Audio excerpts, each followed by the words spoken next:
মিশকাতের মধ্যে একটা হাদিস আসছে, যাকে হাদিসে জিব্রাইল বলা হয়। সেই হাদিসের মধ্যে পাবেন, প্রথম যে হাদিস, রাসূলুল্লাহ সাল্লাল্লাহু আলাইহি ওয়াসাল্লামের কাছে জিব্রাইল আলাইহিস সালাতু ওয়াস সালাম আসছে।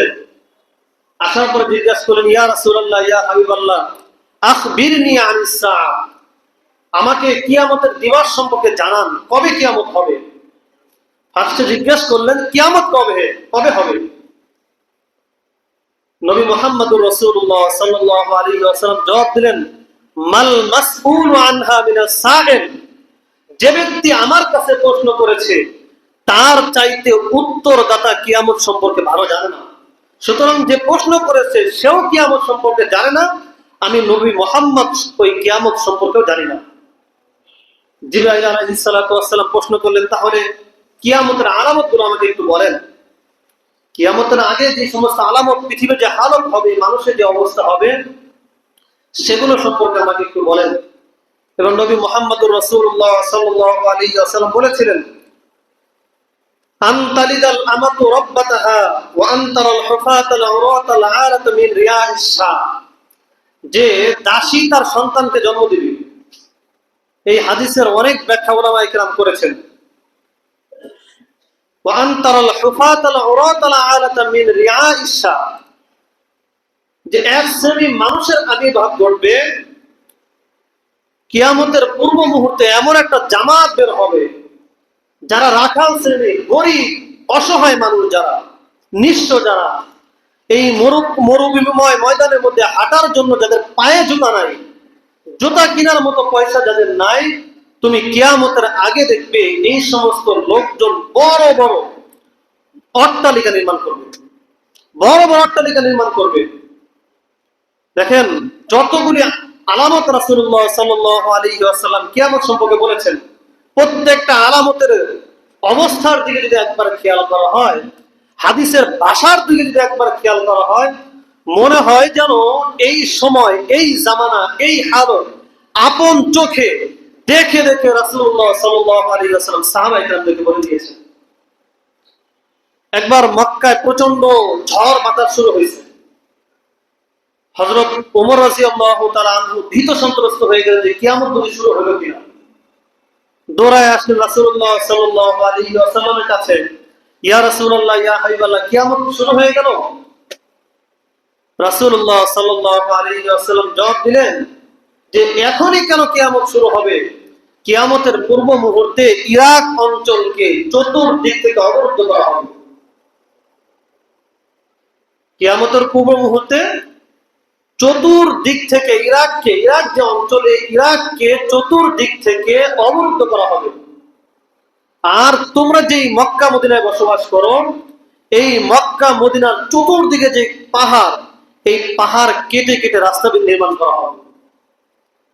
যারা সৌদি আরব গেছেন তারা হয়তো দেখছেন, আমরা হয়তো শুনছি কিংবা পড়ছি কিংবা কোনো কোনো ভিডিওতে আমরা দেখতে পাইছি, আল্লাহ রাসূলের সেই কথা 1400 বছর পরে বাস্তব এবং সত্য বলে প্রমাণিত হয়েছে। আজ আরবের রাজা বাদশাহগণ ওই পাহাড়গুলোর নিচে টানেল এবং সুড়ঙ্গ করে রাস্তা বের করে নিয়ে গিয়েছে। যেখানে আল্লাহ রাসূল বললেন যে বড় বড় বাড়ি ঘর নির্মাণ করার জন্য মানুষ প্রতিযোগিতা করবে, পাহাড়ের চাইতে বড় বড় ঘর নির্মাণ করবে, বাড়ি নির্মাণ করবে। এটা কখন বলেছিলেন? যখন মানুষ একতলা বাড়ি নির্মাণকে গর্বের বিষয় মনে করত। কোন প্রযুক্তি ছিল না, 10 তলা, 15 তলা, 120 তলা আর বুর্জ আল খলিফার মতো বড় বড় ভবন নির্মাণ করার কোনো প্রযুক্তি ছিল না। সেই সময় রাসূলুল্লাহ সাল্লাল্লাহু আলাইহি ওয়াসাল্লাম ভবিষ্যৎবাণী করেছিলেন, বলেছিলেন ইরাক চতুর্দিক থেকে অবরুদ্ধ হবে। আপনারা যারা ইরাক সম্পর্কে জানেন, ইতিহাস সম্পর্কে তো জানেন, 1990 সাল থেকে নিয়ে দীর্ঘ সময় যাবত ইরাককে অবরুদ্ধ করা হয়েছিল। তো সাহাবায়ে কেরাম জিজ্ঞাসা করলেন, ইয়া রাসূলুল্লাহ, ইয়া হাবিবাল্লাহ, এই অবরোধ, চতুর্দিক থেকে খাবার পানি বন্ধ করে দেওয়া, এটা কি আরবীরা করবে না অনারবীরা? রাসূলুল্লাহ সাল্লাল্লাহু আলাইহি ওয়াসাল্লাম বলেছিলেন যে এই ইরাককে চতুর্দিক থেকে যে অবরুদ্ধ করা হবে, এই কাজটা করবে অনারবীরা। 1990 সালে জাতিসংঘের মাধ্যমে বিভিন্ন রাষ্ট্র ইরাকের উপর অবরোধ দিয়েছিল, ব্যবসা বাণিজ্য বন্ধ করে দিয়েছিল। এরপরে তো 2003 সালে ন্যাটো এবং আমেরিকা সহযোগিতায় দীর্ঘ 20 বছর যে যুদ্ধ চলছে এখনো চলমানই আছে। ইরাককে ভেঙ্গে টুকরো টুকরো করা হয়েছে, সিরিয়ার উপর অবরোধ দেওয়া হয়েছিল, সিরিয়াকে ভেঙ্গে টুকরো টুকরো করা হয়েছে, পুরো ফিলিস্তিন রাষ্ট্রকে ধ্বংস করে দেওয়া হয়েছে। কারণ ইহুদিরা জানে, ইহুদের এই কথা খুব ভালোভাবেই জানে, নিজেদের শাসন, নিজেদের অস্তিত্ব আর নিজেদের রাষ্ট্র প্রতিষ্ঠা করতে হলে মুসলমানদেরকে একটা মুহূর্তের জন্য হাত ছেড়ে বাঁচার সুযোগ দেওয়া যাবে না। 24টা ঘন্টা তাদের একটাই ফিকির, সেটা তারা ভালো করেই জানে, যদি নিজেদের অস্তিত্ব টিকিয়ে রাখতে হয় মুসলমানদেরকে ধ্বংস করতে হবে।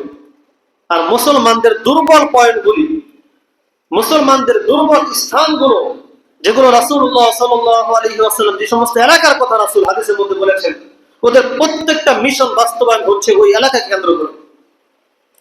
কিয়ামতের পূর্ব মুহূর্তে বড় একটা আলামত হলো দাজ্জাল আবির্ভাব ঘটবে।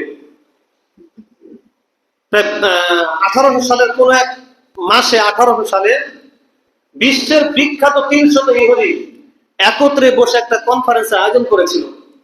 তাদের মূল বক্তব্য এখানে ছিল, আমাদের প্রতিশ্রুত মাসিহুদ দাজ্জাল, এই দাজ্জালকে আসার জন্য যেই ভবিষ্যৎবাণী করা হয়েছে, পৃথিবীর যে হালতের কথা বলা হয়েছে, যে অবস্থার কথা হাদিসে বর্ণিত হয়েছে, এই অবস্থা নিজে নিজে হবে না, আমাদেরকে এই অবস্থা তৈরি করতে হবে। আজ দেখেন, দাজ্জাল যদি কোনো একটা মুহূর্তে চলে আসে, হাদিসে আসছে তার চোখ যত দূর যাবে তার বাহন তার চাইতে বেশি দূর অগ্রসর হবে।